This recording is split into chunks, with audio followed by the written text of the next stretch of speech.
Gathoni wa Mushomba, the Iron Lady, is revealing to Kenyans that the majority leader Kimani Ichungwa was chased from Githunguri constituency, a constituency within Kiambu County. Remember that Kimani Ichungwa is a member of parliament of Kikuyu constituency, one of the very constituencies within Kiambu County. So Gathoni is telling us that Kimani Ichungwa was chased from his own county, just a neighboring constituency. And this revelation started when there was some little drama in parliament. Now this drama ensued when Junet Mohammed was giving some submissions on some names that had been appointed by William Samoei Ruto. And Junet Mohammed jokingly had suggested that Gathoni wa Mushomba will not be re-elected come 2027 in her own constituency. And Gathoni wa Mushomba didn't take those comments lightly, and she arose on a point of order. Told Junet that how would Junet even know whether she was interested in vying for the Githunguri constituency seat. And Kimani Ichungwa rose on the same note and said that the comments of Gathoni wa Mushomba suggested that she was afraid and was scared that she would lose if she contests again. And that is when hell broke loose, and Gathoni said that Kimani Ichungwa was a man who was chased, who went into hiding when William Ruto attended the Mount Kenya tour in Githunguri. Kimani Ichungwa was supposed to be leading Ruto's tour, went missing, vanished in thin air. I want us to discuss this because it is true that Kimani Ichungwa was actually ejected, chased, and he was nowhere to be seen near William Samoei Ruto, despite the fact that there was a lot of lobbying and people came in their numbers. Kindly take a look, but as you do that, please subscribe to our channel and click the notification bell. Don't forget to like and share our videos. Minimum of 6 or 7 career diplomats. Then we can have top-ups of 3. Who are, if Mushomba loses the way she's going to lose in Githunguri next time, then she can be an ambassador somewhere, Mr. Speaker. Because you can see that the line she has taken is direct home. But anyway, Mr. Speaker, in conclusion, I want to say this. Mr. Speaker, that what's out of order, Honorable Muchomba? Mr. Speaker, you know, I respect you very much as a speaker, and I expect you to protect me from the bullying of the Honorable he said in the who is talking about me. There is no election between now and next year. Is he becoming a prophet to prophesy that I'm going to lose in Githunguri? And by the way, who told him that I'm interested anyway? Has he become a prophet? Can he clarify whether he's now becoming a prophet? He is out of order. We are discussing about people who are going to work as diplomats, not Wamushomba. Wamushomba is the member of parliament, the Iron Lady from Githunguri, the woman who walks on fox without shoes. Order, Honorable Muchomba. Order. Mr. Speaker. Order, Honorable Muchomba. You can trust the chair will always protect you. Mr. Speaker. But this is order. But the Honorable Junet said, in the event. In the event is neither here nor there. Proceed. Mr. Speaker, I am very sorry to Honorable Muchomba because you want to be informed by I was soliciting and lobbying for her that in the event the Munyoro bus gets punctured, I was trying to get her a soft landing that she can become the ambassador in charge of Githunguri and Kamende area, Mr. Speaker. Do you order, Honorable Junet? I want majority leader to inform you. Yes. Okay. Honorable Speaker, maybe the Honorable Leader of Minority has not heard what the member for Githunguri has said. Yeah. And I hear what you are saying about what you meant when you said what you said. But the member for Githunguri has told you, has asked who even told you she's interested in running for member of parliament for Gathoni. Oh. Because she probably knows running will be a futile attempt on those things. Okay, proceed, Junet. Honorable Junet. Mr. Speaker, I have heard what the what the majority has told me. But Mr. Speaker, you know, Wamushomba is an iron lady. I can't withstand Wamushomba out of office. If she's so strong now when she's in office, what do you think she can do when she's out of office? She can run us out of this town. So we must create for her some diplomatic posting in charge of Githunguri, Kamende area, up to Lare, Limuru. Then we call that area UNEP Githunguri. Then she can become diplomatic. Mr. Speaker. What's your point of order, Honorable Omuchomba? Honorable Speaker, you know, you have allowed these honorable members to make me the point of discussion on this issue. But I am very excited that they are calling me all those very good names because they know that I am a beautiful, intelligent woman who have shown them dust in the political corridors. I am happy that the majority leader is talking about me. Yet on Saturday, in a public forum where the president visited Githunguri, he could not show his face. He disappeared like a smoke. He ran away, literally. Order. This is getting out of hand. Order, honorable members. Honorable members, order, honorable Junet, order. Yeah, but you see, you without a substantive. Oh, I will give you an opportunity, but you better know how to navigate your way around. The standing order is very clear. You cannot discuss the character of an honorable member without a substantive motion.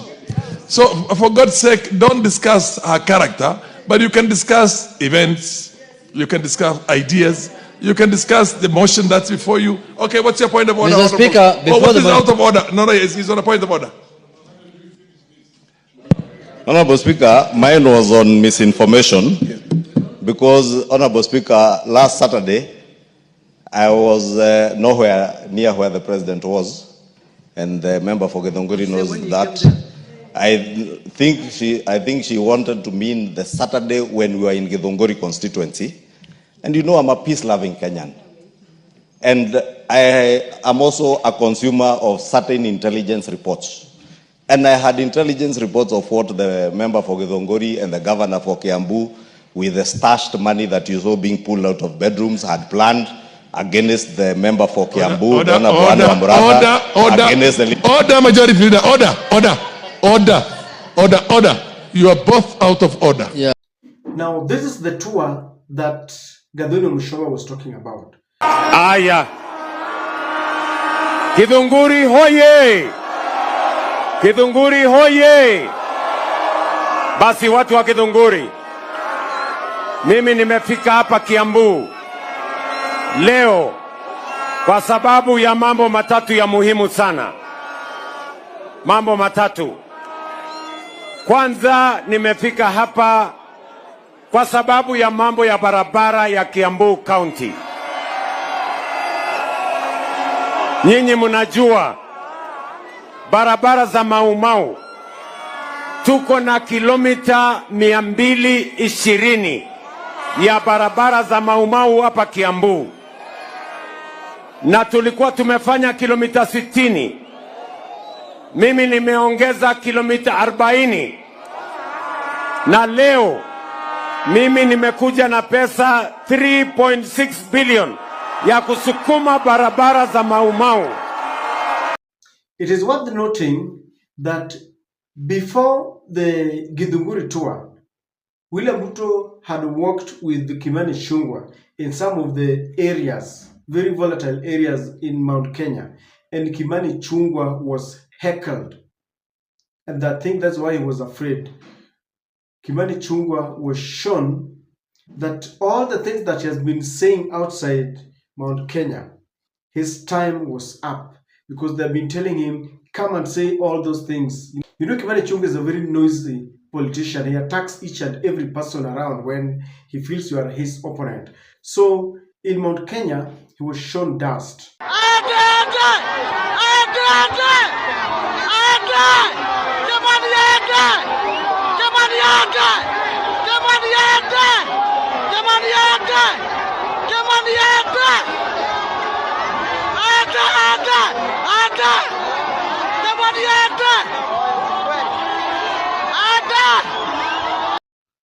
So I think sometimes it's good when parliamentarians disagree because they make us understand what happens. Of course, Ichungwa is trying to tell us there that the reason why he didn't attend that Mount Kenya tour is that Gathoni Mushomba and some of her counterparts had planned to humiliate him, to heckle him, and he is trying to provoke Kimani Wamatangi, his namesake, the governor of Kiambu, about the stashed money that was confiscated just a few days ago. I think that must have been one of the very saddest moments for Kimani Ichungwa, because how can you be rejected? How can you even fear accompanying the president in a neighboring constituency in your own county? I think the president must have expected that Kimani Ichungwa was going to lead the way. He's the majority leader. This was his own county. Kimani has been very abrasive. Do you remember how sometimes back he confronted George Natembeya in Bungoma? And we thought that when he is in Kiambu, he would be much comfortable even attacking people. We are now being told that he never even attempted to appear. His face was never wanted there. What could be the reason? I think William Ruto must have told him, after experiencing the humiliation where Kimani was heckled, they must have agreed that he was not going there. I think they wanted to save his face, because it will be turmoil. It will be a very disastrous moment, because he had been marked. So William Ruto must have just told him, where we car candle. Kimani Ichungwa is trying to allege that Gathoni Mushomba and some of the clique had arranged even for more chaos to ensure that they humiliated Kimani Ichungwa. I don't know how true that is, because in Mount Kenya, all the crowds looked organic. They were never organized. There were people who just wanted to show William Ruto that he was unwanted. They never wanted to give William Ruto a chance to wing them. But then you cannot rule out any possibility. All these are politicians, and there is some kind of supremacy battle in that area. They must have organized to show Kimani Ichungwa some dust there. But I cannot also rule out the possibility that William Ruto never wanted any chaotic situation, because when people start heckling Kimani Ichungwa, they would also heckle Ruto must go. And so, apart from saving Kimani Ichungwa's face, William Ruto was also trying to save his face, because the crowd had been mobilized, as you have seen there, but the presence of Kimani Ichungwa would evoke some kind of anger, and people would rant, Ruto must go. And I think that is why Kimani Ichungwa did not go there. You know, Kimani Ichungwa himself said that he didn't attend. He didn't deny those facts. And you can imagine Kimani Ichungwa, of all the people, missing in action at a time when he's really expected. And you will agree with me that that very heckling revealed quite a lot. I always say one thing: a lamb is not a lion. Kimani Ichungwa wants people to feel that he's a lion, but you can see how he's even scared of meeting his own people. Githunguri and Kiambu, Githunguri and Kikuyuni are neighboring constituencies. But he reached a point where he could not. When he's in Parliament, he yaps a lot. When he's outside the borders of Mount Kenya, he calls people names. And that is why I want to agree with the people who are saying that Kimani Ichungwa had been chased even from his own constituency, especially after the Gen Z's protest. But one thing that is crystal clear is that people like Kimani Ichungwa, I don't think whether they will see the light of day. They are not going to be re-elected, because Wamunyoro has a blueprint. Rigathi Gachagua is the one who will determine some of these leaders' political fates. I believe there are people who know, even as we speak now, that hawataingia bungeni tena. That's why the member of parliament of Madeira, Wamumbi, said that he's not going to contest. He has thrown in the towel. He has thrown the towel because he knows very well that he stands no chance. Kimani Ichungwa, if Kimani Ichungwa can be forced to boycott an event that is neighboring his constituency, when he's supposed to be leading as the majority leader, when he's supposed to be the one gracing that occasion with William Ruto, then you know that all is not well. And that drama in Parliament really revealed what many of us did not know, that Kimani Ichungwa alifukuzwa. He's unwanted. Yet bado anaongea mingi huko. Ni kubaya. I always tell you that Wamunyoro is the man to watch. Apart from Kimani Ichungwa, even Ruto himself is scared of Rigathi Gachagua. He's the one man who can ensure that William Ruto does not see a second term as the president. I don't know what to think, but that is my take.